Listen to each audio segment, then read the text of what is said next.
interest in this case began almost immediately, since as a child he attended the services for JFK in Washington. Burnham appeared in the Guilty Men episode of the Man Who Killed Kennedy series on History Channel, where he discussed JFK's Vietnam withdrawal policy and JFK's intent to dismantle the CIA in his second term. He also appeared in the exhumation of Lee Harvey Oswald, the Norton Report on the Discovery Channel, and the infamous grave sites on the Travel Channel, infamous grave sites on the Travel Channel. Burnham also appeared in a documentary about the final disposition of JFK's casket, which was aired in 1999, concerning its having been dumped in the ocean in 1966.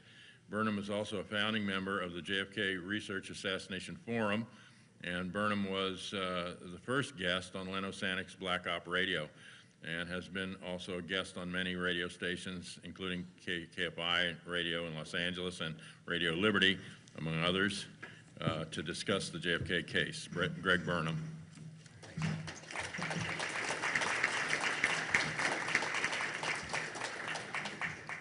Good afternoon, everybody. Earlier this year, I underwent a major surgery, thankfully from which I am now almost fully recovered.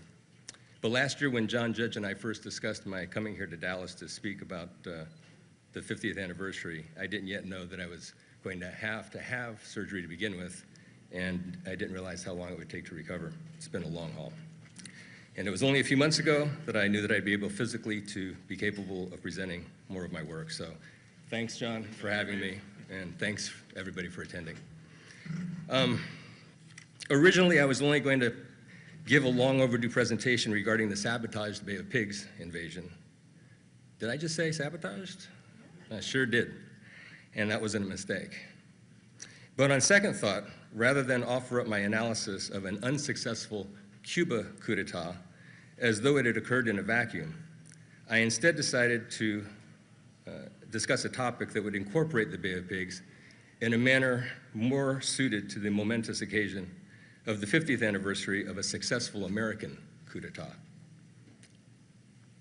This was much more challenging than presenting my thesis on the sabotaged Bay of Pigs invasion by itself, or for that matter, on Kennedy's strained relationship with his own military, or on his newly evolving civil rights policies. I might get emotional during this, or on the implications of his having offered an olive branch to Nikita Khrushchev, or on his decision to withdraw all troops and personnel from Vietnam by the end of '65.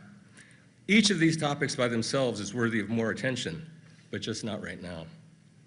Those who know me well and are familiar with my work were not terribly surprised to find out that I wasn't even slightly tempted to pursue a genealogical background check on one Lee Harvey Oswald, or to seek to positively identify the so-called three tramps, or definitively rule in or rule out a host of federal agencies, or otherwise engage in a parlor game called I Think I Know Whodunit.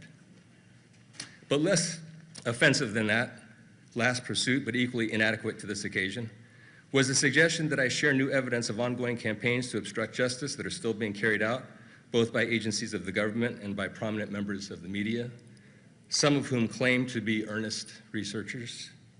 But I even passed on that and on them, and that wasn't easy. But you see, ladies and gentlemen, the United States of America was born 237 years ago on the 4th of July, the same day that my daughter was born, in 1776, though. And 50 years later, on November 22nd, '63, it was murdered. It was 187 years old, 4 months and 18 days, and as far as nations go, it was just an infant.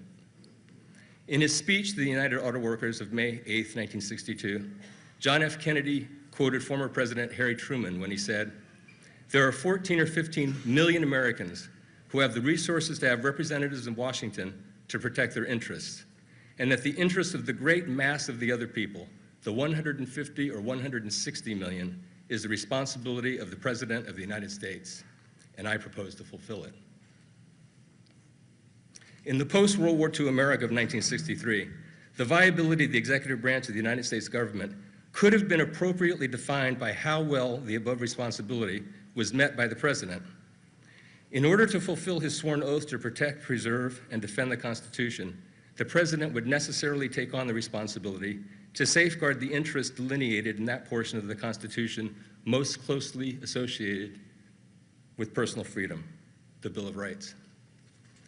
But there is a proper place for a federal government within the context of a democratic republic as laid out in our Constitution. Indeed, there is a necessity for it. Although such necessity is an inevitable consequence of maintaining a union, the undesirable side effects associated with it must be mitigated, else they will threaten to destroy the very liberty for which they were designed to preserve. And arguably, the environment most threatening to liberty exists during times of war, not solely due to the imminent threat of a hostile foreign government, but also because only then are patriotic citizens willing to sacrifice personal freedoms out of perceived necessity. Our founding fathers recognized these challenges to freedom as they were all too evident, because England would have succeeded in regaining control of the 13 colonies unless met with sufficient resistance. Our ability to organize our defenses in a unified manner through a federalization of forces was of paramount importance. And it was from that basic necessity for security that the federal government's existence derives. And it is through perpetration of such a need, now termed national security, that the federal government justifies its continued expansion to this every day.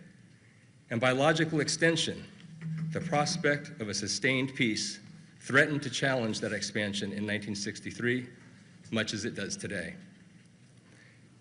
While it is true that the federal government has taken on countless additional responsibilities since its inception, it is also true that a great number of these are wholly self-serving and without any direct benefit to the interests of the great mass of the other people to whom John Kennedy promised his allegiance. Instead, they serve only the interests of the vast military-industrial complex's unholy union between the Department of Defense and corporate America. As a case in point, during the lame duck period just after Richard Nixon had lost the 1960 election, the CIA, as it is often wont to do, changed course from Eisenhower's plan for peace. This is most demonstrably seen by their having escalated the Bay of Pigs into a full-on amphibious assault and then placing Eisenhower's stamp of approval on it. Yet in an interview with Eisenhower following the Bay of Pigs, he stated unequivocally that he had approved of no such plan. John F. Kennedy inherited, in its then current form, a non-existent Eisenhower amphibious assault plan that had been hatched by the agency and sold to the new president under a fraudulent pretense. Following the Bay of Pigs, Kennedy recognized that he had been bamboozled and took the ship's helm by storm. The ship's course began to be righted, not at first, but gradually. Its captain, having gained sufficient experience, became bold. He refused to invade Cuba both during the Bay of Pigs and during the Cuban Missile Crisis. He pared back the CIA's power by signing National Security Action Memorandums 55, 56, and 57, making the Joint Chiefs of Staff directly responsible to the President for all Cold War operations, basically pulling the teeth of the CIA. He directed the federal government to intervene in states where the civil rights of minorities were most egregiously violated.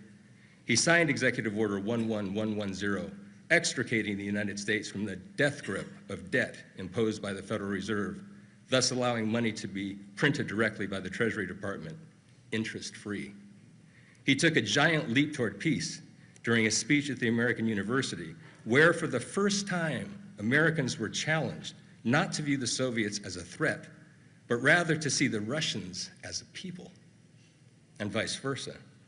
And on October 11th, 1963, JFK solidified his commitment to peace by signing National Security Action Memorandum 263, ordering all personnel out of Vietnam by the end of '65.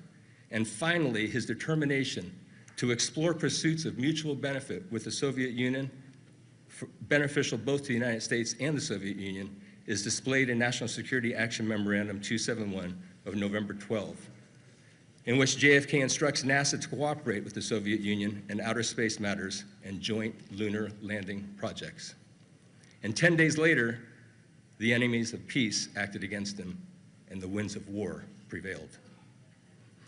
But like I said when I started, the 50th isn't about all that. It's much larger than all that. It's bigger than David Morales, David Atlee Phillips, William Harvey, anti-Castro Cubans, the Mafia, the Warren Commission, the Church Committee, the HSCA, CIA, FBI, NSA, and LBJ.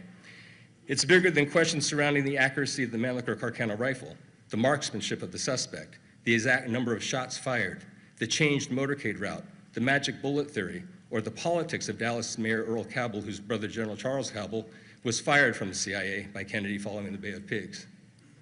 The 50th is bigger than questions surrounding the authenticity of the Zapruder film, and bigger than the failure of the Secret Service to protect their charge that day. Indeed, there was more security around Dealey Plaza today than there was 50 years ago. But this is bigger than that, too. The 50th is bigger than H.L. Hunt, Richard Nixon, Clint Murchison, and James Jesus Angleton. It's bigger than Gerald Posner, Bill O'Reilly, Vince Bugliosi, John McAdams, Magda Hassan, David Guyat, Gary Mack, and all the rest of them, and those of their ilk. It's bigger than Vietnam. It's bigger than the Cold War. Indeed, the significance of this anniversary is bigger than both the conspiracy to assassinate John Fitzgerald Kennedy and the conspiracy to cover it up combined. For me, today is not the 50th anniversary of JFK's being murdered at the hands of conspirators, though murdered he was, nor is it about the injustice by which the perpetrators enjoyed impunity, courtesy of a well-orchestrated, high-level cover-up. Rather, I am here 50 years later to memorialize that day when a government of, by, and for we the people failed to endure. And I'm here to grieve that failure.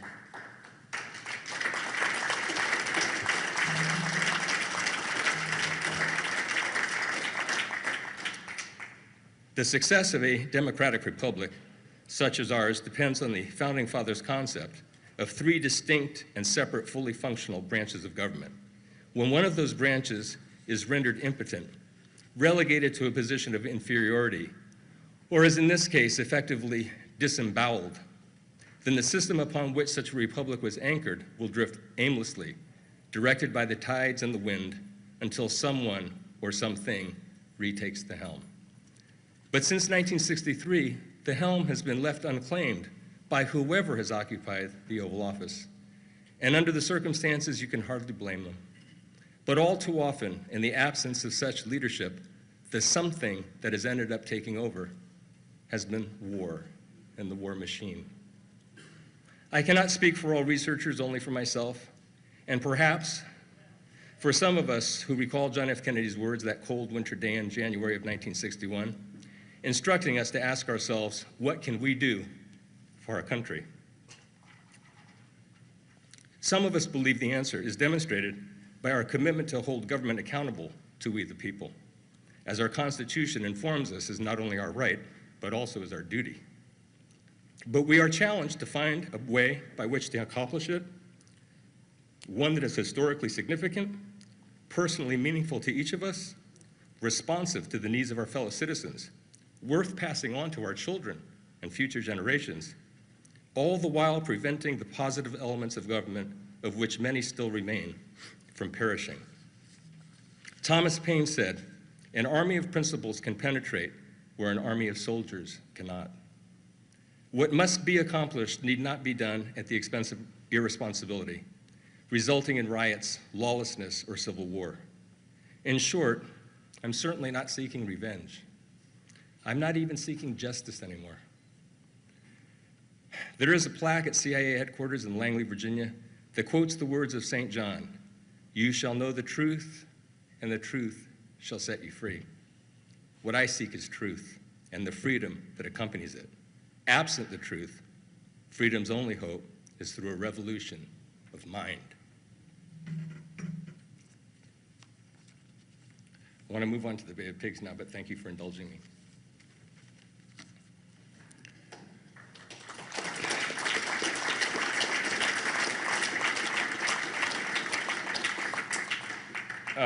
So how does JFK and the sabotaged Bay of Pigs figure into all of this? There's been a great myth. Everybody's heard it over and over and over again. The Bay of Pigs failed because JFK broke a promise. He broke a promise to provide air support, air cover for Brigade 2506. And we know that this is a myth for a number of different reasons, but let me kind of cut to the documents, if I might.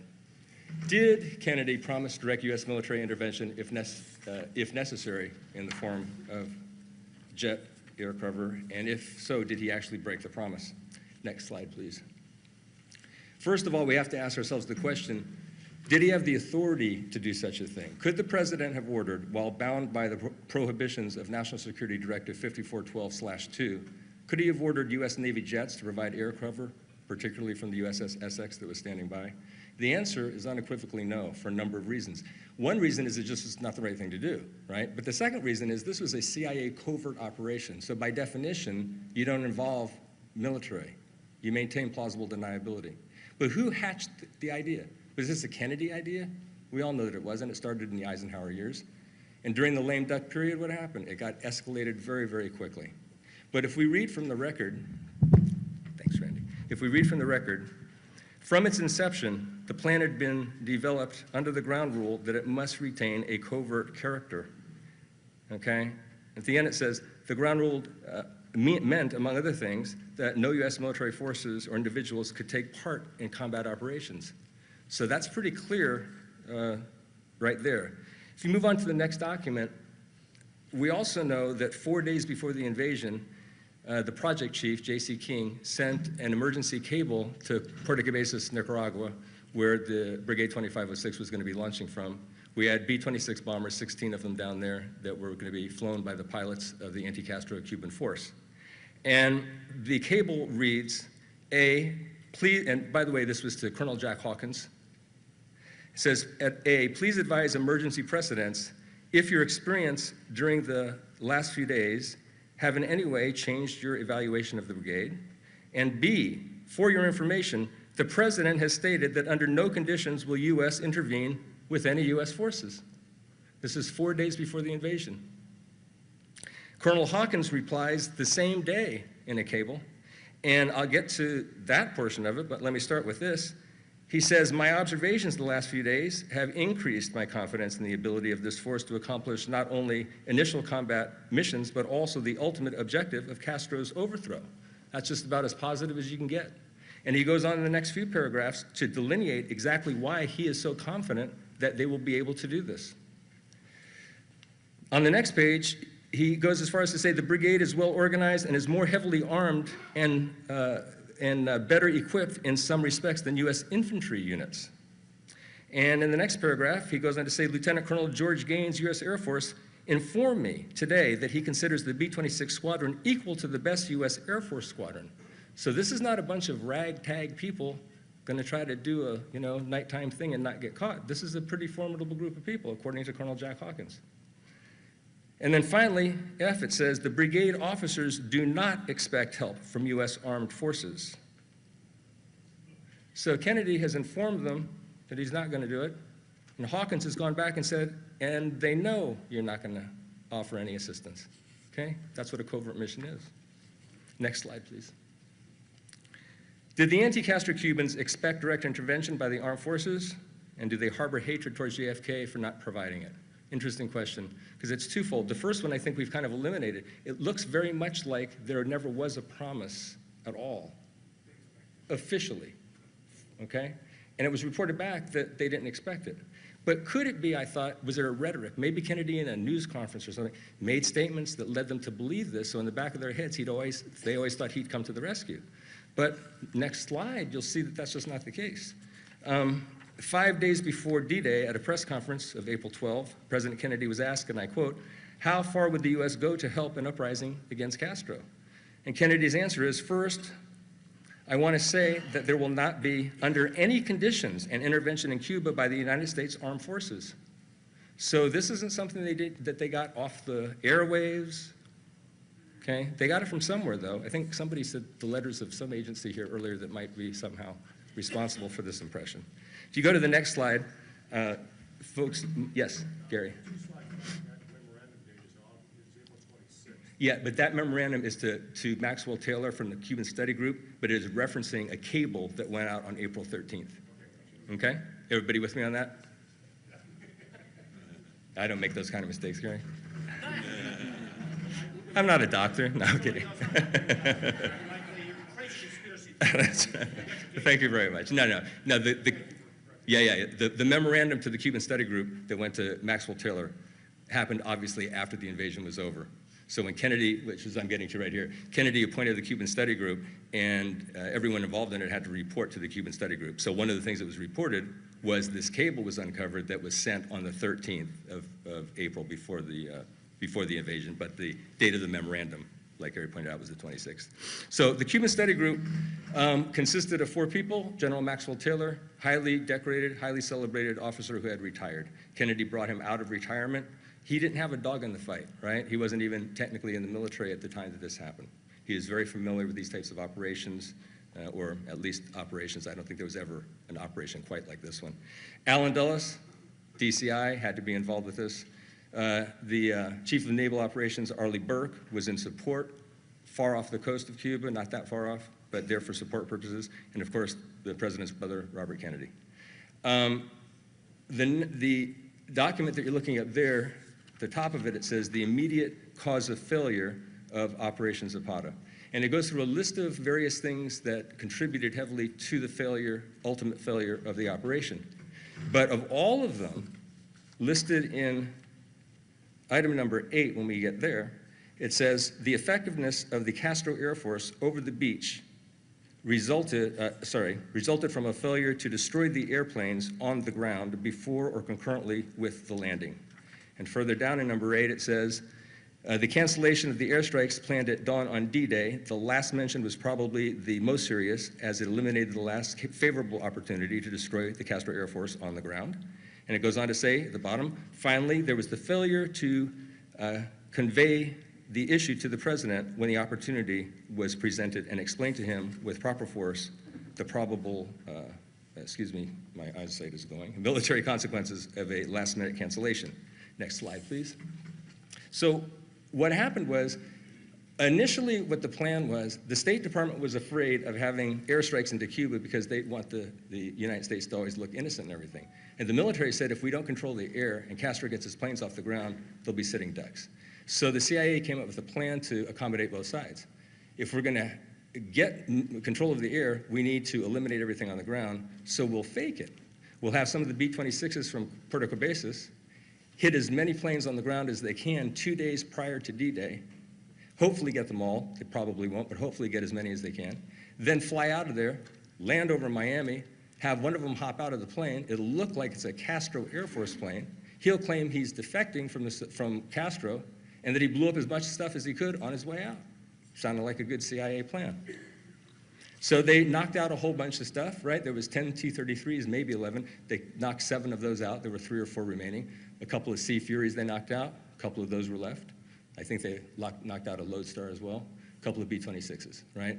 But T-33s are maneuverable jets. So are Sea Furies. They're not jets, but they're very maneuverable. B-26s are not maneuverable. Prouty's office is the one who outfitted them with 8 50 caliber machine guns in their noses. So when this guy lands and claims this, well, next slide, please. Castro at the UN screaming at Stevenson. He's saying, are you kidding me right now? This isn't my plane. My planes have plexiglass noses. They don't have opaque noses like that. I don't have 50 caliber guns, and the markings are wrong.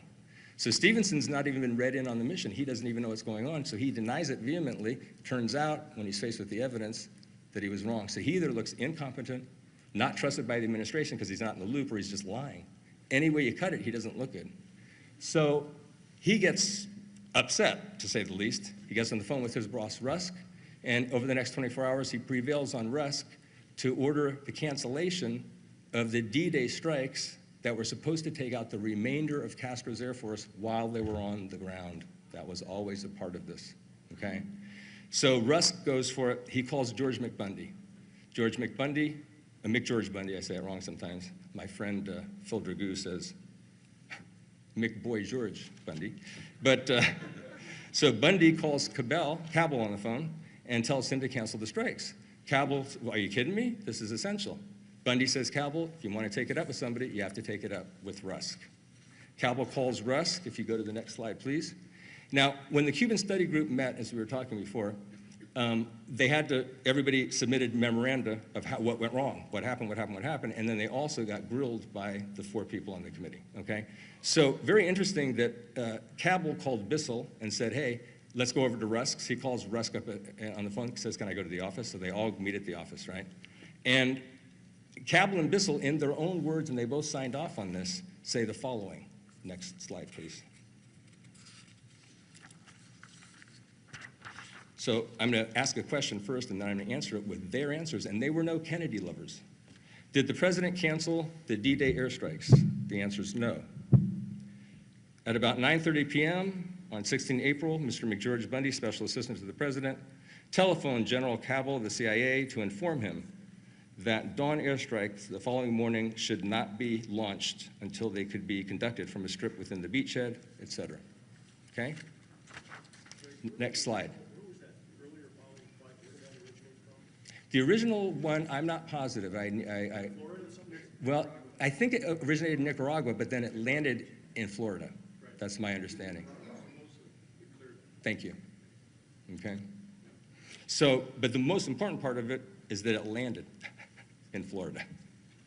When the president was made aware that the cancellation of the airstrike was being considered, and he was not made aware, how do we know?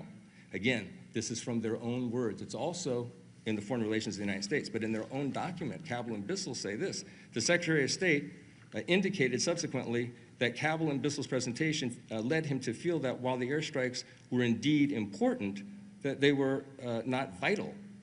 However, he offered them the privilege of telephoning the president in order to present their views to him, and they saw no point in doing that.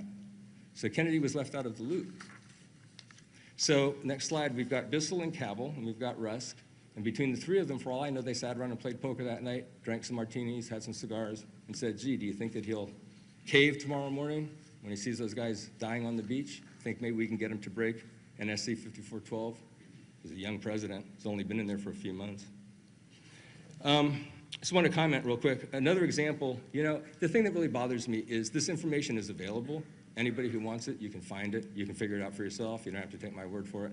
But you can go anywhere and you can look at almost anything on the internet. You can go from Britannica, which I've done, to Wikipedia, which I've done, to wherever you'd like to go. 1 minute. And you'll notice that you'll find the same drivel over and over again, that it failed because Kennedy broke a promise. In November of 1984, Dr. Jack B. Pfeiffer, former chief of the CIA's history staff, unsuccessfully attempted to get his manuscript titled The Taylor Committee Investigation of the Bay of Pigs declassified. It just got declassified 2 years ago, July, over 50 years later. And in it, he says, next slide, once again, the reader, next slide. Thank you, sir. Once again, the reader is reminded of the comments which General Cobb made to the Secretary of State, Dean Rusk, during the course of the 16 April discussion. Did anybody recall him having Kennedy on the phone while Cabell is communicating to him the necessity here? No, because it didn't happen. Okay, this is an over 320-page report by Pfeiffer, and he's repeating the same lie that was repeated earlier. The only time that anybody was on the phone with Kennedy in Rusk's office was the next morning at 4:30 a.m. of the 17th. Now, Cabell goes to Rusk's home, Rusk gets the president on the phone, and they tried to get jets from the USS Essex. That's a different story. What are you going to do? Pretend they're anti-Castro Cubans in F-4s or something? Okay, that's not going to work. And General Maxwell Taylor confirms it, but I think I'm out of time. So if you go to the next slide, you all can just kind of read that for yourselves. And I'll say two real quick things. One more slide, please. I always said to myself, you know, I understood why Dulles was forced to retire and why Bissell and Cabell were forced to resign, right? Cabell and Bissell did not communicate to Rusk with enough intensity, and they passed up the chance to ask the president. They deserved to get fired. But what happened to Bundy in this? Why was he not fired? Turns out he offered his letter of resignation. He didn't put his picture on it like I did, but he offered his letter of resignation, and he apologized for how he served the president during the Castro situation. Kennedy must have tucked it into a drawer. He didn't exercise it. And just last week, I checked Wikipedia's account of the Bay of Pigs, and here's what it said. Late on 16 April, President Kennedy ordered cancellation of further airfield strikes planned for dawn on 17 April to attempt plausible deniability of U.S. direct involvement. There it is in Wikipedia, the place where most Americans goes for their information, unfortunately. And guess what? You want to know who wrote that? Mr. Peter Kornbluh, the director of the Cuban director of the Cuba Documentation Project for the National Security Archives, in his book, Bay of Pigs Declassified, the secret CIA report on the invasion of Cuba. Even he's got it wrong. Thank you for your time.